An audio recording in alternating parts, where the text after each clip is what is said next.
નમસ્કાર, દિશા એકેડમીમાં આપ સૌનું સ્વાગત છે. અચ્છા, ક્યારે એવું વિચાર્યું છે કે વ્યાકરણનો એક સાવ નાનકડો નિયમ ભાષા અને વાર્તા કહેવાની એક આખી નવી દુનિયા કેવી રીતે ખુલી શકે છે? આજે આપણે એ જ કરવાના છીએ. અંગ્રેજીના વર્તમાન કાળમાં જે શક્તિ છુપાયેલી છે એને બહાર લાવીશું. ચલો તો સીધા મુદ્દા પર આવીએ. આ એક એવી મૂંઝવણ છે જે અંગ્રેજી શીખનારાઓને તો શું, ક્યારેક મૂળ બોલનારાઓને પણ થાય છે. શું આ બંને વાક્યોનો અર્થ એક જ છે? ના, બિલકુલ નહીં. અને આ જે નાનકડો તફાવત છે ને, એ જ બધું બદલી નાખે છે. ખબર છે? દિશા નામની એક વિદ્યાર્થીનીએ પણ બરાબર આ જ સવાલ પૂછ્યો હતો.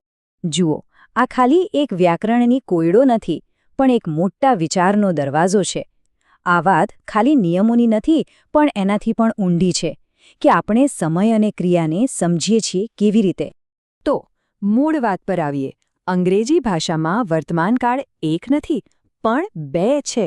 હા, બે. ભાષા વર્તમાનને બે અલગ અલગ કાળમાં વહેંચી દે છે અને દરેકનું પોતાનું એક ખાસ કામ છે. બસ આ બે કાળને સમજી લો એટલે બધી સ્પષ્ટતા આવી જશે.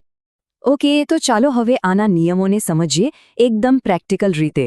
અહીં આપણે એ જોઈશું કે આ બંને કાળનો સાચો ઉપયોગ ક્યારે અને કેવી રીતે કરવો. હવે આ સ્લાઇડમાં જે છે ને, એ ખરેખર મજાનું છે. બે અલગ અલગ વર્તમાનકાળની વાર્તા. એક બાજુ છે સાદો વર્તમાનકાળ, જેનો ઉપયોગ આપણે દિનચર્યા, આદતો અને હકીકતો માટે કરીએ છીએ, જેમ કે સૂર્ય પૂર્વમાં ઉગે છે.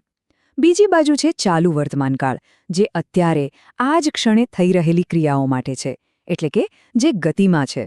જો આવી જ રસપ્રદ માહિતી વધારે જોઈતી હોય તો અમને ઇન્સ્ટાગ્રામ અને ટેલિગ્રામ પર @disha_academy પર ફોલો કરવાનું ભૂલતા નહીં. આ જુઓ, એકદમ પરફેક્ટ ઉદાહરણ છે. ટ્રેનનું જે ટાઈમટેબલ છે એ રોજનું છે, ફિક્સ્ડ છે. એ એક હકીકત છે, બરાબર? એટલે અહીં સાદા વર્તમાનકાળનો ઉપયોગ થયો છે. અને અહીં જુઓ, તફાવત કેટલો સ્પષ્ટ છે. આ ક્રિયા ક્યારે થઈ રહી છે? બરાબર અત્યારે, બોલતી વખતે જ. તે ક્ષણિક છે, એટલે જ આપણે અહીં ચાલુ વર્તમાનકાળનો ઉપયોગ કરીએ છીએ. અને હા, ચાલુ વર્તમાનકાળ બનાવવાનું સૂત્ર તો સાવ સહેલું છે. સૌથી પહેલા કર્તા એટલે કે સબ્જેક્ટ, પછી ટુ બી ક્રિયાપદનું સાચું રૂપ એમ, ઇઝ કે આર, અને છેલ્લે મુખ્ય ક્રિયાપદની પાછળ આઈએનજી લગાવી દેવાનું. બસ આટલું યાદ રાખશો એટલે કામ થઈ ગયું. પણ અહીં એક નાનો ટ્વિસ્ટ છે. એક મહત્વનો અપવાદ. અમુક ક્રિયાપદો એવા હોય છે જે કોઈ ક્રિયા નહીં પણ સ્થિતિ, લાગણી કે માન્યતા બતાવે છે. જેમ કે જાણવું એટલે કે નો, અથવા પ્રેમ કરવો એટલે કે લવ. કોઈ એમ ના કહી શકે કે આઈ એમ નોઈંગ ધી આન્સર. આ ક્રિયાપદો મોટાભાગે સાદા વર્તમાનકાળમાં જ રહે છે. ચાલો હવે ખાલી નિયમોની દુનિયામાંથી બહાર નીકળીએ. કારણ કે વ્યાકરણ એ માત્ર નિયમોનો સૂકો સંગ્રહ નથી, પણ વાર્તાકારો માટે એક જબરદસ્ત સાધન પણ છે. વર્તમાનકાળનો ઉપયોગ કરીને વાર્તાને જીવંત કરી શકાય છે. આ એક બહુ જ રસપ્રદ ટેકનિક છે. આમાં લેખક શું કરે છે ખબર છે? જાણી જોઈને નિયમો તોડે છે. ભૂતકાળમાં બનેલી ઘટનાને વર્તમાનકાળમાં કહે છે. એનાથી શું થાય? વાચકને એવું લાગે કે બધું એમની નજર સામે જ બની રહ્યું છે. રેડિટ પર દિશા નામના એક લેખકે આ વિશે બહુ સરસ લખ્યું છે. એમણે કહ્યું કે વર્તમાનકાળ વાચકને વાર્તા સાથે વધારે જોડેલો અનુભવ કરાવે છે, જાણે કે તમે વાર્તાની સાથે જ જીવી રહ્યા હો. કેટલી સાચી વાત છે, નહીં?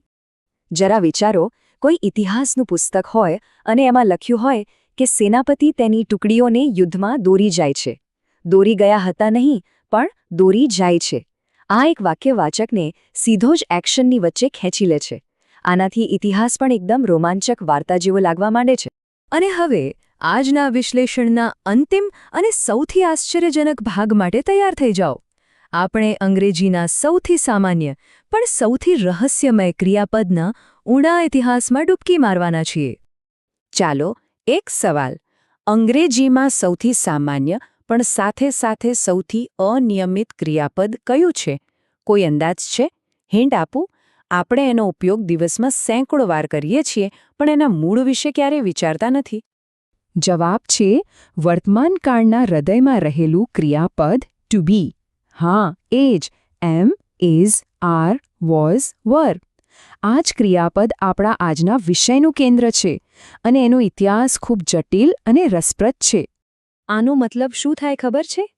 એ કે ટુ બી હકીકતમાં એક ક્રિયાપદ છે જ નહીં, એ તો અલગ અલગ પ્રાચીન ક્રિયાપદોના ટુકડાઓને જોડીને બનેલું છે, જાણે કોઈ ભાષાકીય ફ્રેન્કેનસ્ટાઈનનું મોન્સ્ટર. આ સ્લાઇડ એ જટિલ ઇતિહાસને એકદમ સરળ બનાવી દે છે. તમે જોઈ શકો છો કે ઇઝ અને વોઝ જેવા શબ્દોના મૂળ સંપૂર્ણપણે અલગ અલગ છે. હજારો વર્ષોના સમયગાળામાં આ અલગ અલગ ટુકડાઓ ભેગા થઈને એક ક્રિયાપદ બન્યા, જેનો આપણે આજે ઉપયોગ કરીએ છીએ. તો હવે પછી જ્યારે પણ કોઈ કહેશે આઈ એમ, ત્યારે વિચારજો કે એ એક નાનકડા શબ્દમાં હજારો વર્ષોનો ભાષાકીય ઇતિહાસ છુપાયેલો છે. આ વિચાર સાથે આપણે ભાષાને ખાલી વાતચીતનું સાધન નહીં, પણ ઇતિહાસ અને માનવ વાર્તાના એક જીવંત સંગ્રહાલય તરીકે જોઈ શકીએ છીએ. આ વિષય પર વધુ જાણવા માટે અમારી યુટ્યુબ ચેનલ દિશા એકેડમીને સબસ્ક્રાઇબ કરો અને અમારા Facebook page Disha information and education સેન્ટરને લાઇક કરવાનો ભૂલતા નહીં. અમારી સાથે જોડાવા બદલ આપનો ખૂબ ખૂબ આભાર.